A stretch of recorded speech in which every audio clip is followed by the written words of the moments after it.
This is a Fleet Success Show, dedicated to helping you and your fleet succeed using the experience of fleet professionals and Hall of Fame fleet legends. The show that explores how the pillars of stakeholder satisfaction, intentional culture, resource efficiency, and risk management all combine to lead your fleet to success. We're glad you're here. Now, let's get into the show.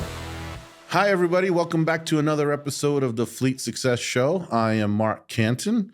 I'm the head of product and consulting over at RTA Fleet. I've been in fleet for almost 30 years, focusing most of my effort around cost modeling and various best practices in the fleet management industry as both a consultant and as a practitioner, and now in helping to develop software. I am joined by my friends and colleagues, Facundo Tassara. Forgive me, Facundo, I'm saying it the let's say, romance language way, and my other good friend, Nathan Schafer. So, guys, welcome to the show. Facundo, we'll start with you. Tell us a little bit about yourself and your background real quick, and we'll get into it. So I'm currently a fleet success manager here at RTA. Been in automotive/fleet for 25 years. Started kind of, as we all do, on accident, just needed a part-time job. And that turned into really loving the industry. And then have been here at RTA for just a little over a year. Awesome. Yeah, it's amazing how we all seem to kind of fall into this industry, right? Yeah. Nobody says, I'm going to be a fleet manager. Yeah, when I grow up. Mommy, I want to grow up and be a fleet manager. We got to change that, though. One day there will be. Nathan, tell us a little bit about yourself. Yeah, I'm Nathan Schafer. So I've been in the fleet industry for 25 years, give or take. Started as a technician, worked my way up through the shop, and managed city government fleets and private fleets. And just like you guys, love the industry, love talking about it, love giving back. It's a great place to be. Yeah. So I brought you guys on today because there's a hot topic. Frankly, it's been a hot topic for a while now, for a few years. And it's an issue that we're starting to see some movement on, but at the same time, it's growing. And we've talked about it before on the show. I think it's like at every conference. I don't know about you guys. You guys go to a lot of conferences too. It's like at every conference. It's always coming up about, basically attracting and retaining good talent in the fleet industry. And that can be very broad. Sometimes the conversation is really zoned in on technicians. But I would argue it's probably even bigger than technicians, right? It's even getting great fleet managers, great fleet management analysts. Boy, a great parts supervisor is worth their weight in gold, right? So I know you're both kind of passionate about it. And Facundo, it's something you've been putting a lot of time and thought into. So just start off right there, kind of when I bring up this thought and this issue in our industry today, kind of what comes to mind, Facundo? What are your thoughts around it? We've been talking about this kind of round and round technician shortage, don't have qualified people, can't get people to work for us. And so I've kind of been thinking about it for a while, and it really started hitting me in a different way when I did that post about finding the books there at the office and starting the book club. And we always talk about, recruiting technicians, working with, schools, recruiting them out of high school, giving them training programs, apprenticeship programs, all these different things. And the more I started talking to people after doing, starting that book club, one of the things I noticed, and actually we were doing some coaching around this with one of our customers, is that transition that's happening from being a technician to a supervisor, and then supervisor to other, fleet manager type levels. And so what I started thinking about as I started engaging in this within the last several months was nobody's talking to technicians at the very front end when they're thinking about this, right? Like, hey, I'm good with my hands. What can I do? Maybe being a mechanic might be a profession, and boom, they go be a mechanic. And they don't really think about it. And then a few years later, like, hey, I'm getting tired, or I don't want to do this, or the hours are rough, or whatever it might be. But nobody's talking to them on the front end saying, let's talk a little bit about the career path that you might have as the technician being kind of that gateway into this career.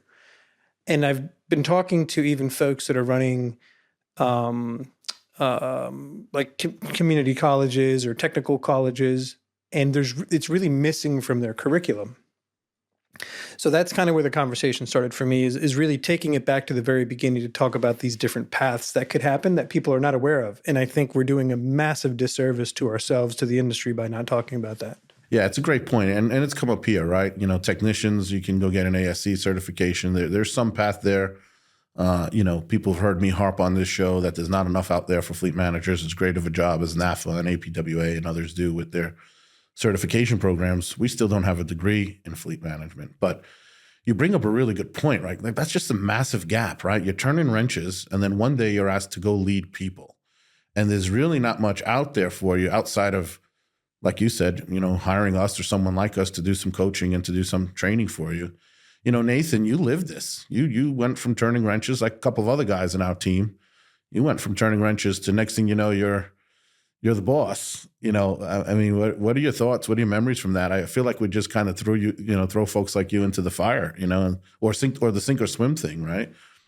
Well, and it's interesting because for me, that's exactly what happened. It was one day you're this and the next day you're that. And, you get a little bit of leadership coaching, but until you start living it, you really don't understand the concepts of it, right?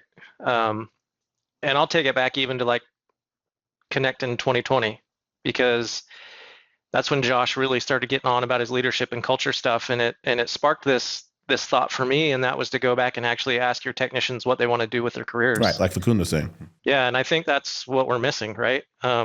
And finding out what their goals are and helping them attain their goals, you start to find all these different directions that they want to go, and sometimes it's not even in the fleet industry anymore, right? So I think that's a key step that we miss a lot. Yeah. So Facundo, you've been putting thought into this, and in fact, like you mentioned, I think you got now a couple engagements where essentially you're aimed at trying to arm this technician who may have wonderful automotive skills, but has never really been taught how to manage people, maybe how to look at data. There's all kinds of skills, different kinds of organizational skills that they just haven't had the opportunity to exercise that muscle or even train that muscle. And you're trying to kind of fill that gap. Am I putting words in your mouth, or is that kind of where your efforts are? No, you hit it. So I'll give you an example of one thing that I did with a customer was, I started talking about some of the responsibilities as a technician versus some of how the responsibilities are going to shift as a supervisor, right? As a technician, you're recognized on, efficiency, productivity, things like that, right? And then you can measure those things in however you're measuring them. So as a supervisor, it's a little bit harder because you're measured on their success. And so one of the things I got him to do, and this was fun, I turned up the volume on this audio file that I had, and I said, "What is that?" And they were like, "What is that?" I turned up the volume, and it was an engine that was knocking, right? So then I said, "Listen to that. What is that?" And so when they're like, "Oh, that's an engine knocking," I was like, "Exactly." So do you know that part of the brain you just used that you were listening? That's the main thing you're going to have to start doing differently now. You're going to have to start listening a lot more. And they're like, oh, okay. So listening like you're trying to do a diagnostic on a vehicle, right? You're really paying attention to what's going on and observing and listening and smelling and everything. And so I think, technicians, I think for me they're very obviously very hands-on, have to see things and touch things and understand things, and putting it in that perspective for them. It was a room full of, I think it was like 12 or 13 different folks in transition.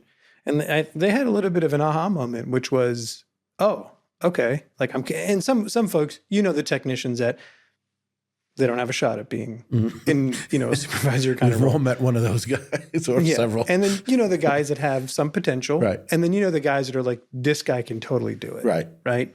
But it was nice to see that moment when you can put it in terms that they immediately understand and just say, take that same line of what you're doing and just shift it this way. To dovetail off of that, going back to getting the technicians to understand the bigger picture of the operation while they're still technicians.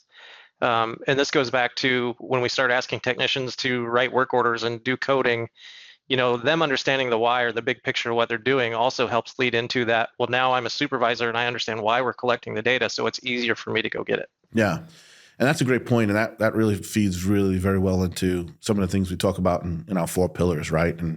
And managing stakeholders and stakeholder satisfaction. And certainly your fleet customers are, your bosses are, your leadership are stakeholders. But, in our view of it, your team is a stakeholder as well, right? And so having that communication and that feedback loop is really key. There's a lot of evidence to show that when you include folks and you show them the impact of their work and how it impacts the bigger picture, it's extremely powerful, right? It's motivating. It leads to better performance, more efficient performance later on.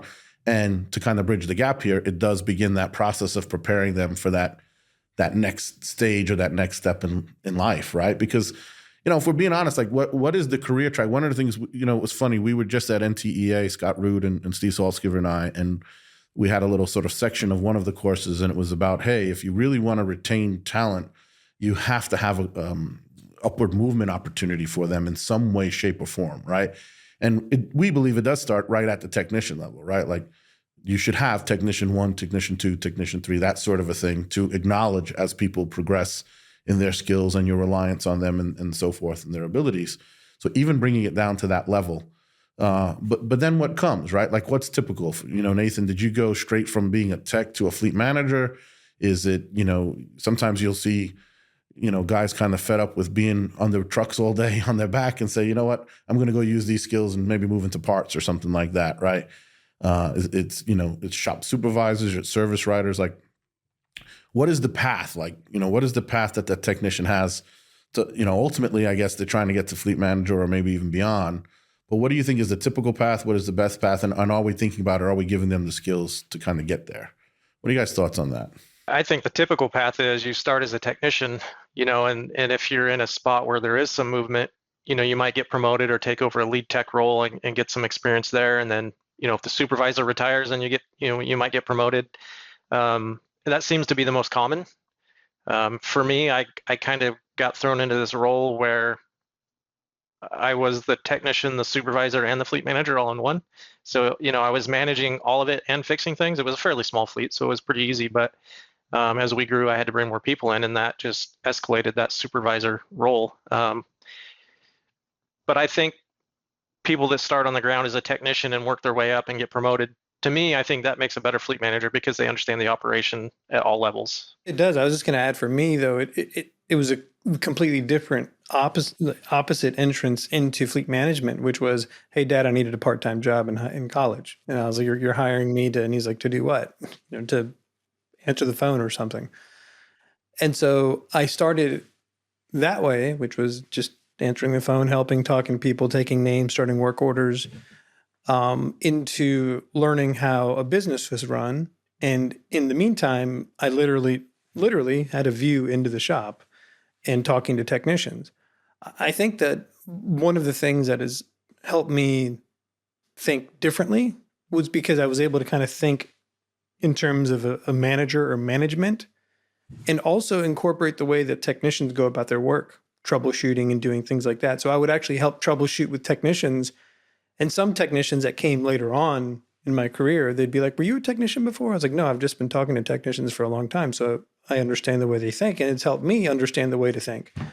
So it's really helped. I mean, I think it can really benefit both ways, right? I mean, for a person that's coming into a company that I used to work with in one of my previous startups that I did, when they hire technicians, they actually hire, hey, do you like to play video games? Are you an engineer?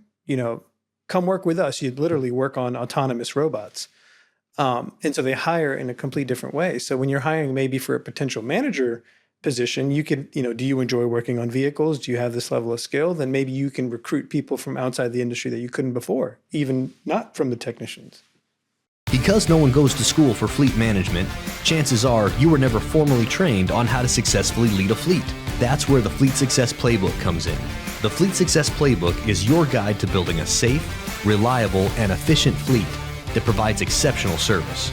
Learn all about the 4 pillars of fleet success: stakeholder satisfaction, intentional culture, resource efficiency, and risk management. Get nearly 100 years of combined advice on common challenges, practical solutions, actionable tips, and real examples from fleet industry experts who have been there and done that.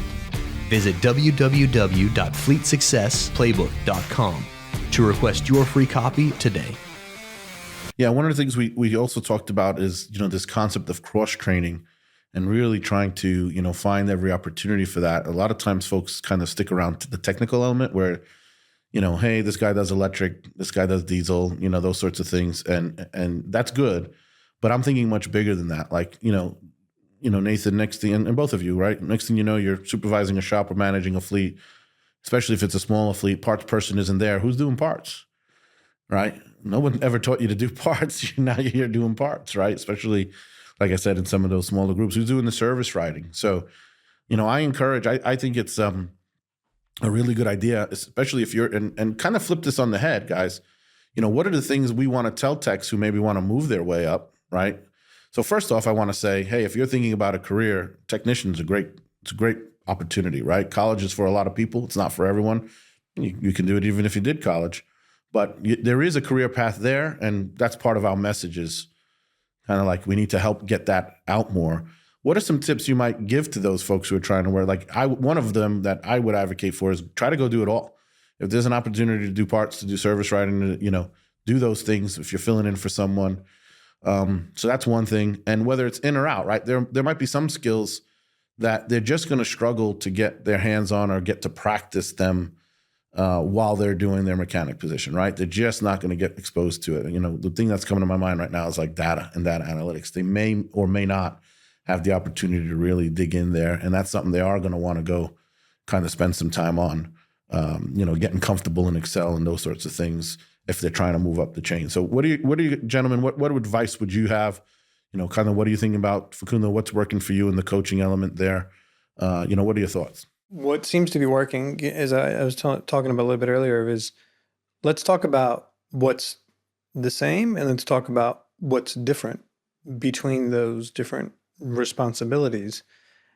And, they can see how one might start as something and evolve into something, but you need that foundation from whatever it might be, right? Being accountable for yourself. And then once you're accountable for yourself, you can start to, lead others. I think that's, really trying to keep it simple and not overcomplicating it. I mean, I think it's important that they can see if they get into the management, go from being a technician to management, what's going to come with that. Especially one thing that makes it a little bit different in government, which is one of the reasons I was drawn to government, is it's a perfect intersection of automotive and politics. So have to know how to talk the language, right? Yeah, for me, you hit one of them on the head, which is cross training, right? Training up, training down, learning everybody's roles, I think is a valuable thing to do. The greatest piece of advice I ever got in my career, and I'll never forget this, was never turn down a training opportunity. And that was when I was in the military, right? And they give you all kinds of these free trainings and stuff. And I've always kept that in my career, even as a technician, right? Vendors put on a lot of different training opportunities. Even if you think it's dumb or you'll never use it, go attend it because you're going to learn something, right? And then last piece I'll give is just show the willingness to want to learn or want to move up.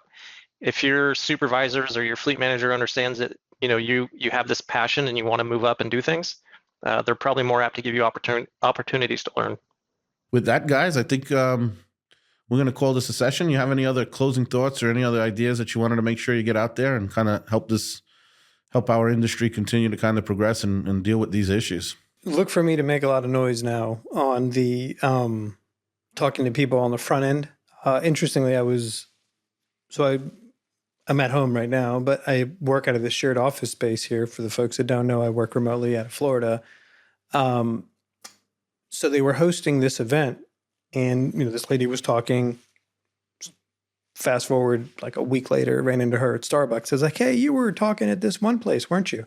"Yeah, I was talking." "And what do you do?" "Oh, I'm the head of the vocational whatever for the county in St. Johns County where I live."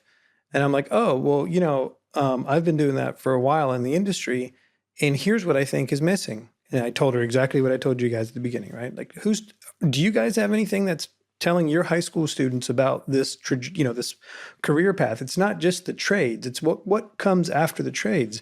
I wrote this article a while ago about, the skilled trades, the new American dream, because when you look at it, the folks that are plumbers and stuff, like if those guys are good business people, they're going to be charging you more per hour than your doctor. And, oh, by the way, they don't have that college debt either.